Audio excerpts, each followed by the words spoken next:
이사야 8장 1절에서 10절 말씀 같이 볼 거고요. 보실 때는 8장 1절에서 9장 21절까지 보시면 됩니다. 역사적인 사건인 아하스 왕 때 아람과의 전쟁 이야기가 7장에 나오고 있고요. 그 7장 이야기가 끝나면서 8장에 아람 왕과 아하스 왕의 실수에 대해서 다시 한번 점검하며 신앙을 경고히 하는 이야기가 8장과 9장에 적히고 있습니다.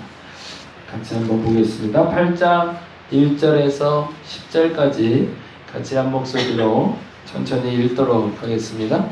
여호와께서 내게 이르시되 너는 큰 서판을 가지고 그 위에 통용 문자로 마할살랄 하스바스라 쓰라. 내가 진실한 증인 중 사람 우리야와 예베레기야의 아들 스가랴를 불러 증언하게 하리라 하시더니 내가 내 아내를 가까이 하매 그가 임신하여 아들을 낳은지라. 여호와께서 내게 이르시되 그의 이름을 마헬살랄 하스바스라 하라.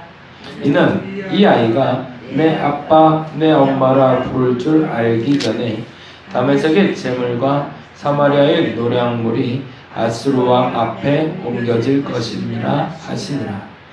여호와께서 다시 내게 말씀하여 이르시되 이 백성이 천천히 흐르는 실로아 물을 버리고 르신과 르말리아의 아들을 기뻐하느니라. 그러므로 주 내가 흉흉하고 창일한 큰 하수 곧 아수르 왕과 그의 모든 위력으로 그들을 뒤덮을 것이라. 그 모든 골짜기에 차고 모든 언덕에 넘쳐 흘러 유다에 들어가서 가득하여 목에까지 미치리라. 임마누엘이여 그가 펴는 날개가 내 땅에 가득하리라 하셨느니라. 너희 민족들아 함성을 질러 보아라. 그러나 끝내 패망하리라. 너희 먼 나라 백성들아 들을지니라. 너희 허리를 동이라. 그러나 끝내 패망하리라. 너희 허리를 띠를 띠라. 그러나 끝내 패망하리라. 너희는 함께 계획하라. 그러나 끝내 이루지 못하리라. 말을 해보아라. 끝내 시행되지 못하리라. 이는 우리 하나님이 우리와 함께 계심이니라. 아멘. 이사야 선지자의 깨달음 가운데 그 깨달음을 이스라엘의 왕에게 그리고 이스라엘 백성들에게 전파하고 싶습니다. 이제 조금 있다가 이제 여기서 구별이 또 돼야 되지만 이스라엘이라 말할 때 유다라 말할 때 이제 원래는 구별을 했잖아요. 북이스라엘을 이스라엘이라 불렀고, 그러니까 북쪽 나라를 이스라엘이라 불렀고, 유다는 남쪽 나라 유다. 그래서 이제 유다와 이스라엘 이렇게 구별해서 불렀는데요. 이제 이사야에서는 이게 좀 이렇게 합해져요.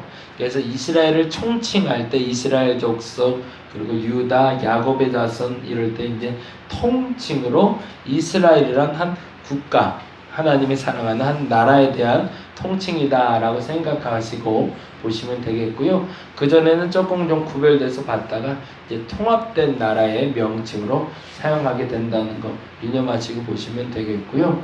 오늘 이 7장의 얘기는 그 우시야, 그 다음에 요담, 아하스로 이어지는 우시야 왕이 죽은 이후에 이 아하스 왕 때 있었던 일에 대한 이야기입니다. 그러면 시대적으로 보면 어떻게 될까요? 그 이사야가 우시야 죽던 데에 하나님의 음성을 듣고 소명을 받잖아요. 그럼 그때부터 그의 신앙은 하락세였을까요? 상승세였을까요? 기대하기는 상승세여야겠죠. 그래야 그가 국가적인 일과 민족적인 일과 그리고 그의 개인의 신앙의 성숙을 통해서 그 누군가의 신앙적인 리더가 될 수가 있으니까. 그의 신앙의 성숙도의 표본이 되는 단어를 힌트 조건으로 다음과 같이 제시하고 있습니다. 한번 볼게요. 4장 2절 같이 보겠습니다. 4장 2절 말씀 같이 한번 읽어보겠습니다. 4장 2절 읽겠습니다. 시작.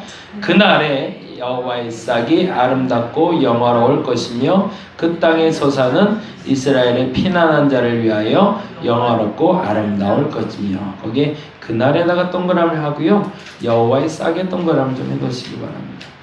사실은 이사야가 지금 비록 힘들고 어렵지만 그의 신앙이 흔들리지 않았을 수 있는 이유는 그 마지막은 그날 그 마지막은 여호와의 싹이 아름다울 것에 대한 믿음의 확신이 있기 때문이었습니다. 1장부터 5장까지 이야기는 이사야의 소명 전입니다. 그럼에도 불구하고 그에게 확신이 있었어요. 하나님이 하는 일은, 제가 늘 고백하는 고백이지만 하나님이 하는 일은 반드시 옳다라는 겁니다. 그 과정 중에는 어려운 게 있을 수 있고 그 과정에는 힘듦이 있을 수 있고 그 과정이 더디가는 것처럼 보인다 할지라도 하나님이 하는 일은 반드시 그 결론은 옳다. 저와 여러분의 그 믿음의 견고함은 거기서 나와야 됩니다. 지금 과정을 살고 있는 것이 결론 짓는 게 아니기 때문에 그래요. 근데 이미 결론 지어버리면 그게 신앙이 무너지는 초석이 되거든요. 결코 흔들리지 마시기 바랍니다. 만일에 정말 전제가 여러분이 정말 하나님이 택한 사람이라면 그 끝은 반드시 오를 겁니다. 반드시 좋을 겁니다. 거기에 흔들리시면 안 돼요. 아직은 과정이에요. 근데 이 과정이 아니라 결론 지어지는 것이 어려움과 극복되지 못하는 무너짐으로 끝난다면 그건 아직 나의 믿음이 없는 거예요. 하나님 반드시 오를 것으로 내게 마지막으로 만들어 주실 겁니다. 또 하나의 예표로 그가 받은 것이 그의 소명 때였습니다. 그것이 확고한 신념이 생긴 사건인데요. 6장 13절입니다. 같이 한번 볼까요? 6장 13절. 같이 한번 읽어보겠습니다. 그 중에 10분의 1이 아직 남아있을지라도 그것도 황폐하게 될 것이나 밤나무와 상수리나무가 배임을 당하여도 그 그루터기는 남아있는 것 같이 거룩한 씨가 이 땅에 그루터기니라 하시더라. 그러니까 흔들리질 않는 거죠. 사실은 이사야가 6장 8절에 보면 이렇게 얘기하잖아요. 6장 8절을 한번 보면서 설명 다시 갈게요. 6장 8절 읽습니다. 내가 또 주의 목소리를 들으니 주께서 뭐라고 하시죠? 내가 누구를 보내며 누가 우리를 위하여 갈고 하시니. 그래서 어제 이 말을 좀 주목해 보자고 그랬잖아요. 내가 누구를 보내며 라고 얘기할 때 그것은 그 누군가의 선지자를 지칭하는 얘기라면 누가 우리를 위하여 라는 표현을 통해서 하나님이 함께 하신다는 예표를 여기서 살짝 비치고 계세요. 우리를 위하여라는 말이 무슨 말일까요? 하나님이 그 순간에도 함께 하신다는 거죠.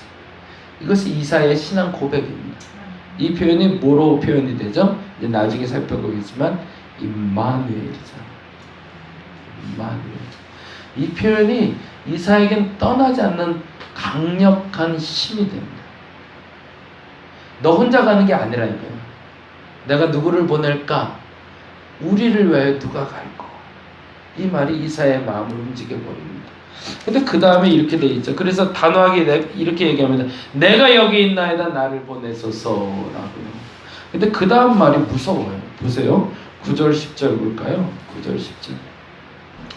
여호와께서 이르시되 가서 이 백성에게 이르기를 너희는 듣기는 들어도 깨닫지 못할 것이요 보기는 보아도 알지 못하리라 하여 이 백성의 마음을 둔하게 하며 그들의 귀가 막히고 그들의 눈이 감기게 하라 염려하건대 그들의 눈으로 보고 귀로 듣고 마음으로 깨닫고 다시 돌아와 고침을 받을까 하노라 하시기로. 요 9절과 10절의 사건에 대한 이해가 7장입니다. 듣기는 들어도 깨닫지 못하고 보기는 보아도 알지 못하고 귀가 막히고 눈이 어두워져서 그들이 하나님의 말씀을 들어도 알지 못한다. 이 시기가 언제 왔냐면 아하스 왕 때, 우스야의 손자 요담의 아들인 아하스 왕 때 일어납니다. 아람과 북이스라엘과 연합해서 남유다를 공격을 합니다. 북한과 중국이 연합을 해서 6.25 사변이 일어난 것처럼 동족상잔의 비극이 나타나요. 서로 간에 돕고 살아도 모자랄 판에 유다를 공격하는 이스라엘의 공격 준비가 시작이 됩니다. 근데 때마침 그 전쟁에선 아하스 곧 유다 왕이 이겨요. 근데 그러면 하나님이 나와 함께 하시니까 내가 이기는구나. 그리고 당당하면 좋겠는데 이 사람 마음에 겁이 나기 시작해요. 오, 네가 강해? 내가 한 번 더 이렇게 공격을 시작하는 북이스라엘 앞에서 아하스가 겁을 내기 시작하자 그때 이사야가 이 남유다의 왕인 아하스에게 찾아갑니다. 그리고 얘기하는 거예요. 두려워하지 말라고, 겁내지 말라고. 저들의 공격은 하나님이 막아주실 것이고 저들의 공격은 이기게 하실 것이라고, 걱정하지 말라고 얘기를 해요. 그런데 그때 이런 표현이 나오고 있습니다. 그래서 아하스에게 찾아간 이사야가 다음과 같이 이야기합니다. 7장 10절 말씀입니다. 같이 한번 읽어볼까요? 7장 10절 같이 읽겠습니다. 여호와께서 또 아하스에게 말씀하여 이르시되, 무슨 말이냐면 아까 말한 대로 이사야가 지금 아하스에게 찾아서 겁내지 말라고, 이 전쟁 이길 거니까 당신을 범하지 못할 테니까 걱정 말라고 얘기하고 있는데 믿지를 못하자 다시 한번 이렇게 얘기하는 겁니다. 11절을 읽어봅니다. 너는 내 하나님 여호와께 한 징조를 구하되 깊은 데에서든지 높은 데에서든지 구하라. 그건 무슨 말이에요? 뭐든지 구하라. 뭐든지 너의 그 두려움을 감쇄시킬 수 있고 네가 믿지 못하는 그 하나님에 대한 신뢰를 줄 수 있는 징조를 너한테 줄 테니까 무조건 아무거나, 그러면 내가 그 어떤 것이 되든지 너에게 보여주리라고 이사야가 얘기하는 거예요. 그 정도로 이사야는 확고했던 거죠. 근데 아까 뭐라고 그랬죠? 이들은 듣기는 들어도 깨닫지 못하고 보기는 보아도 알지 못한다. 아하스가 그러고 있는 거예요. 그러니까 아하스가 다음과 같이 이야기하죠. 12절에 같이 읽어보겠습니다. 12절 말씀 읽어봅니다. 시작. 아하스가 이르되 나는 구하지 않겠대요. 그거 못 믿겠다는 거죠. 하나님이 난 그거는 못 믿겠다. 아무래도 하나님보다는 조금 센 게 떠 있다라고 생각한 겁니다.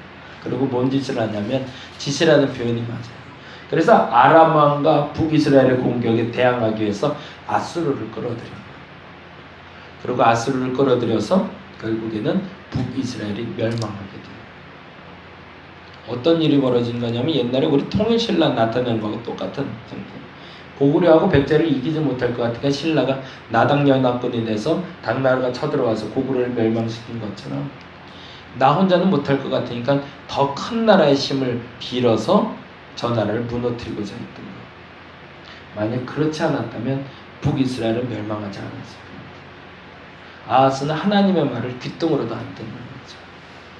이 사건에 대해서 예표하고 있었던 게 아까 6장 9절 10절이었던 겁니다. 그러면 좀 이해가 되실 거예요. 9절 10절 읽겠습니다. 여호와께서 이르 6장 9절 10절 같이 한번 읽어봅니다.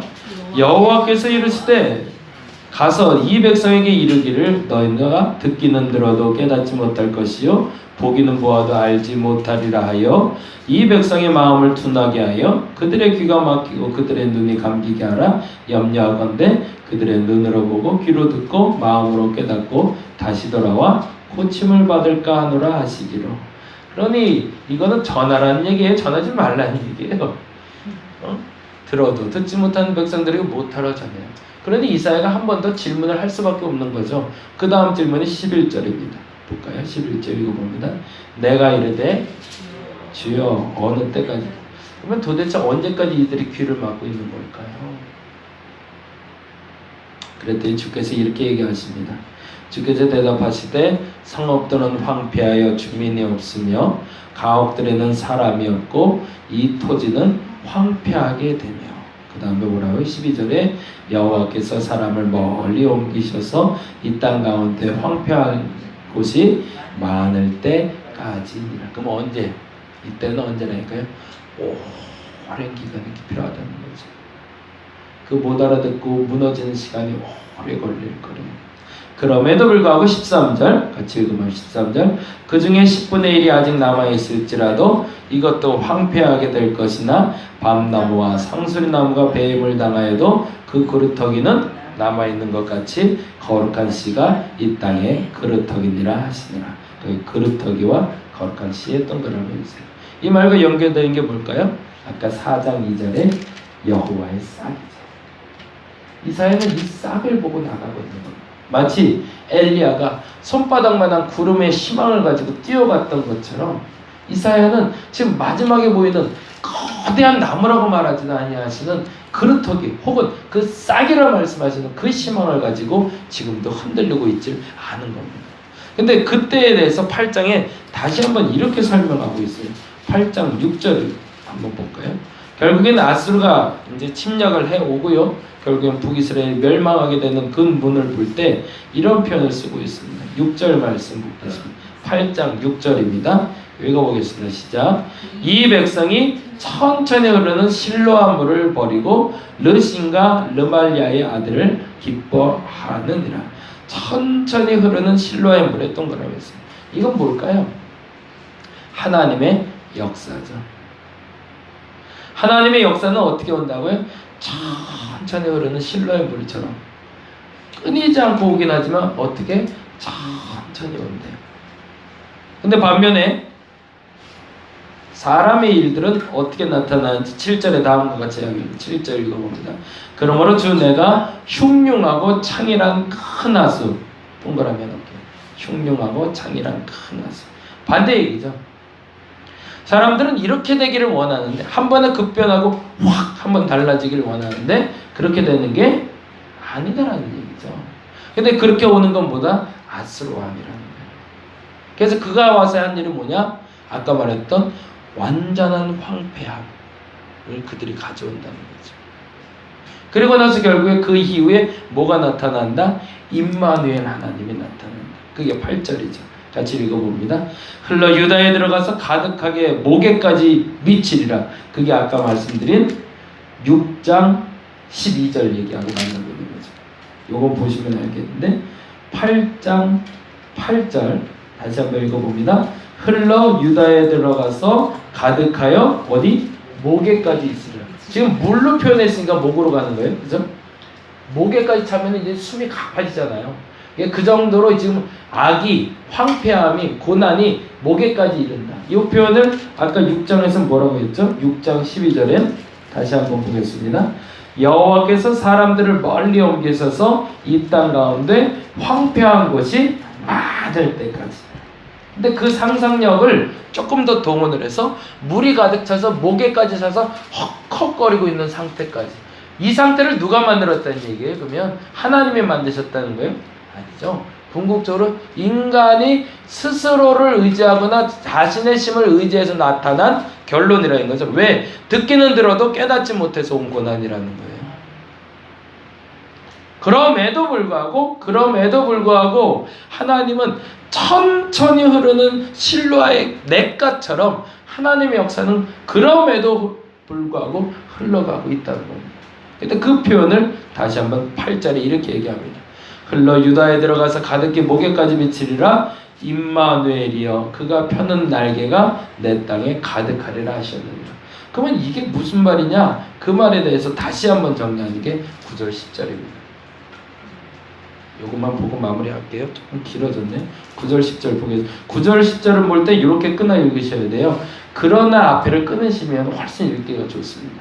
요건 한번 적어보시면 훨씬 좋은데, 읽고 그러나를 그 밑에 줄에, 읽고 그러나를 밑에 줄에 이렇게 하시면 좋습니다. 너희 민족들아 라고 얘기하는 건 아수르를 의지하는, 아람을 의지하는 북이스라엘과 남유다 백성들을 얘기합니다. 너희 민족들아 함성을 질러 보여라. 그러나 끝내 패망하리라. 너희 먼 나라 백성들아 들을지어다. 허리를 동이라. 그러나 끝내 패망하리라. 너희 허리에 띠를 띠라. 뭐 한다고요? 그러나 끝내 패망하리라. 그 다음 너희는 함께 계획하라. 그러나 끝내 이루지 못하리라. 말을 해보아라. 끝내 시행하지 못하리라. 왜요? 이유는 하나님이 우리와 함께 계십니다. 그 무슨 말이에요? 인간의 계획으로 아무리 하나님의 일들을 막으려고 할지라도 끝내 하나님과 함께하는 계획은 반드시 이루어질 것이라는 겁니다. 그러니 거꾸로 가지 말라는 얘기입니다. 어제도 말씀드린 대로 자꾸 내 생각, 내 마음의 생각들, 그것이 더 빠를 것 같고 더 클 것 같고 더 나을 것 같고 더 괜찮을 것 같은데 죄송하지만 그거 먼저 내려놓으라는 얘기입니다. 문제의 근원 앞에 그 근원을 해결할 수 있는 열쇠는 오직 여호와께 있다는 겁니다. 근데 그거 자꾸 의지하지 말라는 겁니다. 근데 자꾸 내 눈에 보이는 게 더 좋아 보이고 이게 더 빨라 보이고 더 강력해 보이니까 아까 말한 것처럼 주께서 하시는 일은 그냥 졸졸졸졸 흐르는 시냇가 같고 아수르가 하는 일이나 내가 보는 일들은 거대하고 엄청나서 한 방에 끝날 것 같으니까, 마치 복권 산 것처럼 한 방에 끝날 것 같으니까 거기 자꾸 집중하는데, 그거 자꾸 바라보지 말고 될 것 같기도 하고, 그럼에도 불구하고 계속 흘러가고 있는 시냇가 같은 하나님의 뜻을 의지하고 나아가는, 하나님과 함께하는 그것으로 말미암아 너희는 반드시 승리할 것이라는 것. 저와 여러분이 그 하나님 의지하시기 바랍니다. 하나님은 끊이지 않고 그 역사를 만들어 가실 겁니다. 그 믿음의 근원 하나님을 여러분이 붙들고 나아가는 오늘 한날이 되시기를 간절히 바랍니다. 기도하겠습니다. 자꾸 흔들립니다. 하나님이 움직이시지 않는 것 같아서. 아닙니다. 지금 정체된 것 같아도 하나님 내가 믿습니다 라고 말하는 그에게 임마누엘 하나님이 함께 하실 겁니다. 끝내 그들의 계획은 시행되지 않을 겁니다. 끝내 패망할 겁니다. 끝내 그들은 망하고 말 겁니다. 그들의 계획이 아무리 함성을 지르고 있다 할지라도, 허리를 동이고 있다 할지라도, 허리에 띠를 띠고 있다 할지라도, 함께 계획한다 할지라도 하나님의 계획을 이길 수 없습니다. 그것이 우리의 믿음이어야 되는데, 사람의 계획이 하나님의 계획보다 나을 것 같아서 자꾸 그쪽으로 눈이 갑니다. 하나님 그러지 말게 하여 주옵소서. 세상 방법으로 살아가려고 애쓰지 말게 하시고 하나님의 방법으로 승리하게 하여 주옵소서. 더디 가도 바로 가야 되는데 자꾸 빨리 가려고 합니다. 급하게 가려고 합니다.